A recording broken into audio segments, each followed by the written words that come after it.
Auto গাড়ি চালাতো, সে ভালো ছিল।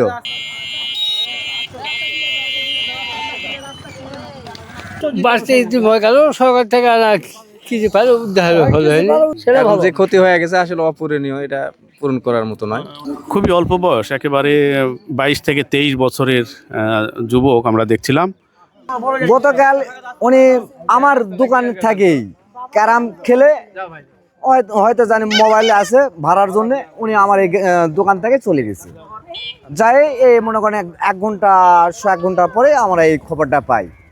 আমরা কেউ যাই মেডিকেলে, আমরা যাই ঘটনাস্থল থেকে যাই যে শুনলাম যে উনি যাওয়ার পথেই মানে গাড়ি নিয়ে যাচ্ছে পশ্চিম দিকে, যাওয়ার আগে স্পিডে যাচ্ছে, ব্যালেন্স না ঠিক করার কারণে তিনি ওই গাড়ি চাপা পায়, হ্যাঁ নিচে পড়ে গেছে। ওখান থেকে জনসাধারণরা তুলে আনে মেডিকেলে নিয়ে গেছে।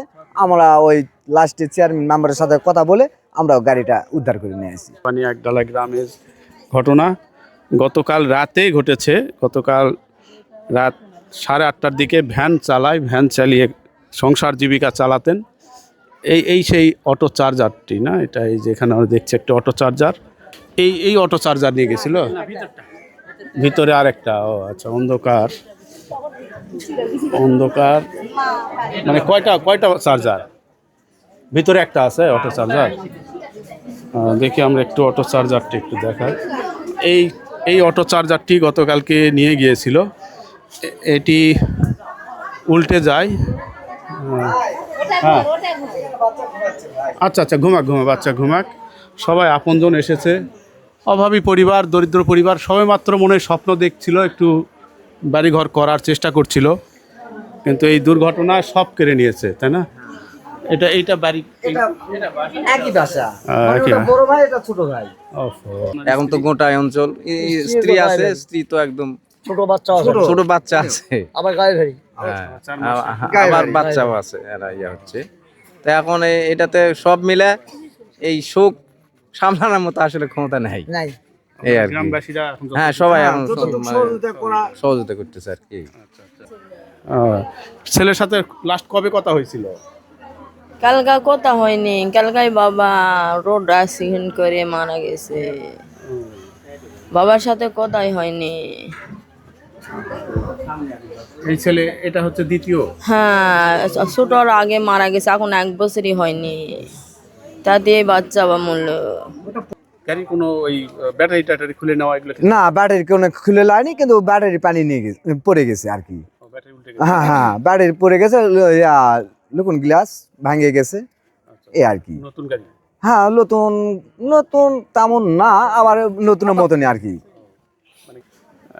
ঘটনাটি নওগাঁর হাঁপানিয়া এলাকার একডালা দুঃখিত, হাঁপানিয়া ইউনিয়নে একডালা দক্ষিণ পাড়া। এই যে ছেলেটির ছবি আমরা দেখাচ্ছিলাম, তরতাজা একজন যুবক, নাম রকি, সোহরাব হোসেন রকি বলছেন।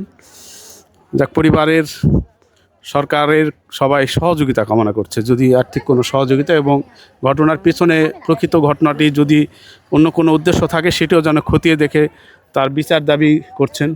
পাশাপাশি সরকারিভাবে যেন তাদেরকে ঘুরে দাঁড়াতে কিছু পৃষ্ঠপোষকতা দেওয়া হয়। ওনার সহযোগিতা করার লোক নেই। ওনার বাবা কি করতো? ওনার বাবা অটো চালাতো, রিক্সা চালাতো, এই গাড়ি পাওয়ার রিক্সা চালাতো। বাবা পাওয়ার আগে চালাতো, এখন এইটাই চালায়। জমি জমা নাই, শুধু ঘর ভিটা নাই, জমি জমা নাই, ওনার শুধু ঘর ভিটাই। অত্যন্ত বেদনার কথা হলো, তার একটি বাচ্চা রয়েছে, ছোট বাচ্চা। আমরা বাচ্চাটা দেখাচ্ছি, ছোট একটি বাচ্চা রয়েছে, এবং তার স্ত্রী হচ্ছে 4 মাসের প্রেগনেন্ট, অর্থাৎ গর্ভবতী স্ত্রী। জমা জমি কিস্তি নেই, খালি ঘর ভিটায়, খাই খায়। এরা পুরি গাড়ির উপরই চলে, গাড়ির উপর চলে। খুব শান্ত, হ্যাঁ খুব শান্ত আসলো।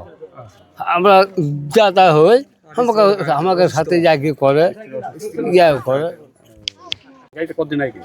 এটা আমি সঠিক বলতে পারবো না। না এত হবে না, হয়তো বা বছর 2-3 হবে, এরকম বছর 2-3। মানে গাড়ি এনারা পাল্টায়, হ্যাঁ গাড়ি চালিয়ে খায়, কর্ম এদের এটা, হ্যাঁ চেঞ্জ করে।